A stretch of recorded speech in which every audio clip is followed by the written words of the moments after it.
didirikan pada abad ke-6 oleh Dapunta Shailendra dari dinasti Shailendra. Kerajaan Kalingga sendiri ini merupakan salah satu kerajaan terbesar di Pulau Jawa, dan kerajaan ini bercorak Hindu-Buddha.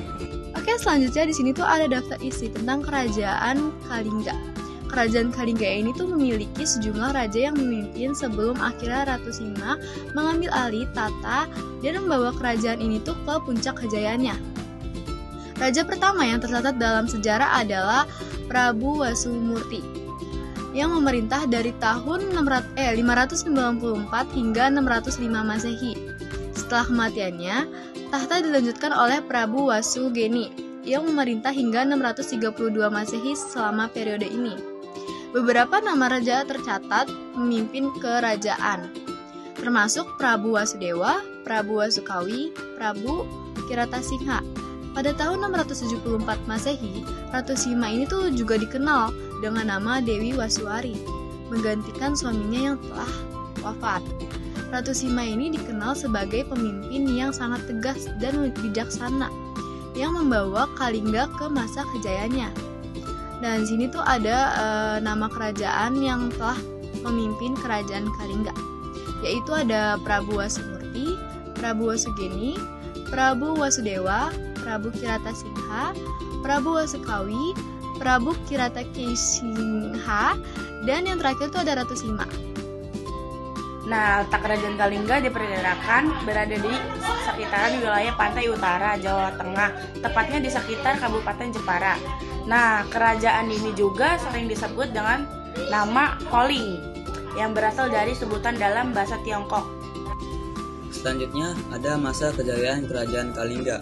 Pada masa kejayaannya, Kerajaan Kalingga dipimpin oleh Ratu Sima pada tahun 674 Masehi. Ratu Sima dikenal sebagai pemimpin yang sangat tegas, adil, dan bijaksana. Pemerintahannya didasarkan pada hukum yang ketat, dengan peraturan yang harus dipatuhi oleh semua rakyatnya tanpa terkecuali. Salah satu peraturan yang terkenal adalah hukuman potong tangan bagi siapa saja yang mencuri. Bahkan, Ratu Sima terkenal karena keberaniannya dalam menegakkan hukum, meskipun harus menghukum putranya sendiri yang melanggar aturan. Selain itu, Kerajaan Kalingga juga dikenal memiliki lembaga pendidikan yang maju, dengan banyak pendeta dari luar negeri yang datang untuk belajar agama Buddha di kerajaan ini. Pada masa pemerintah Ratu Sima, kerajaan ini mencapai puncak kejayaannya dengan rakyat yang hidup makmur dan tentram. Keberhasilan ini juga didukung oleh hubungan internasional yang baik dengan negara-negara seperti Cina dan India. Nah, selanjutnya itu ada Kerajaan Kalingga menghadapi keruntuhan. Kerajaan Kalingga mengalami kemunduran pada tahun 695 Masehi atau setelah wafatnya Ratu Sima. Nah, ada faktor utamanya yaitu persaingan dagang antara Kerajaan Sriwijaya. Pada masa kejayaan Kalingga itu sedang mengalami menguasai perdagangan yang ada di bagian Jawa. Nah, Sriwijaya juga sedang ingin menguasai seluruh perdagangan yang ada di Nusantara, sehingga Sriwijaya ini menyerang Kerajaan Kalingga. Nah, karena serangan Sriwijaya, Kerajaan Kalingga mengalami lemah dan juga kehilangan kekuasaannya. Pada tahun 755 sampai 742 Masehi, kerajaan ini dipindah ke Jawa bagian timur dan juga makin lama mengalami keruntuhan. Nah, kalian tahu nggak sih ada apa saja peninggalan-peninggalan yang ada di Kerajaan Kalingga ini? Nah, pertama itu ada prasasti Tumas. Prasasti Tumas ini ditemukan di daerah barat Gunung Merapi, tepatnya di Desa Kawun, Desa Lebak, Kecamatan Gerabak, Magelang, Jawa Tengah. Prasasti ini menggunakan aksara Pallawan dan bahasa Sanskerta. Pada prasasti ini terdapat tulisan yang menyebutkan tentang mata air yang bersih dan jernih. Aliran sungai yang keluar dari sumber air tersebut diibaratkan sama dengan sungai Gangga yang ada di India. Selain itu, tulisan prasasti ini juga dihiasi dengan gambar-gambar seperti sulap, kendi, kelasaka, cakra, dan bunga teratai. Semua lambang ini menggambarkan hubungan antara manusia dengan dewa-dewa Hindu. Hal ini menunjukkan pengaruh Hindu yang kuat dalam Kerajaan Kalingga. Meskipun ada juga pendapat yang menyebutkan bahwa pengaruh Buddha di kerajaan tersebut. Kedua, itu ada prasasti Sojomerto.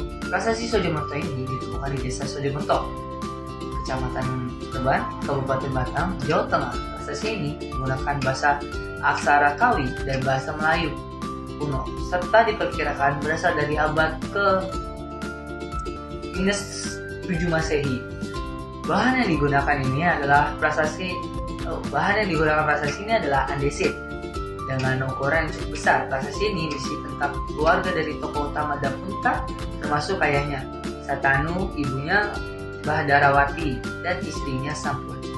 Prasasti ini juga mencatatkan Dapunta Shailendra sebagai tokoh penting yang kemudian mencapai cikal bakal raja-raja keturunan Wangsa Shailendra di kerajaan Mataram kuno. Yang kemudian itu ada Candi Angin. Candi Angin ini bukan di Desa Tempur, Kecamatan Keling, Kabupaten Jepara, Jawa Tengah.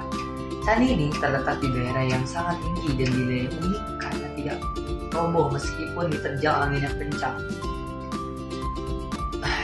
sehingga disebut Candi Angin. Candi ini beberapa ahli memperkirakan bahwa candi ini lebih tua dari Candi Borobudur. Bahkan ada yang menduga bahwa candi ini dibangun pada masa purba, sejauh sebelum pengaruh Hindu-Buddha hadir di wilayah tersebut. Candi Angin memiliki ciri khas yang berbeda dengan candi-candi yang lain yang dikenal pada umumnya. Keberadaan menunjukkan bahwa kawasan pantai utara Jawa Tengah pada masa itu sudah berkembang dan berpengaruh erat dengan kebudayaan Hindu Swaisme. Hal ini juga memberikan gambaran bahwa kerajaan Kalingga memiliki pengaruh besar terhadap perkembangan agama Hindu dan Buddha di wilayah tersebut.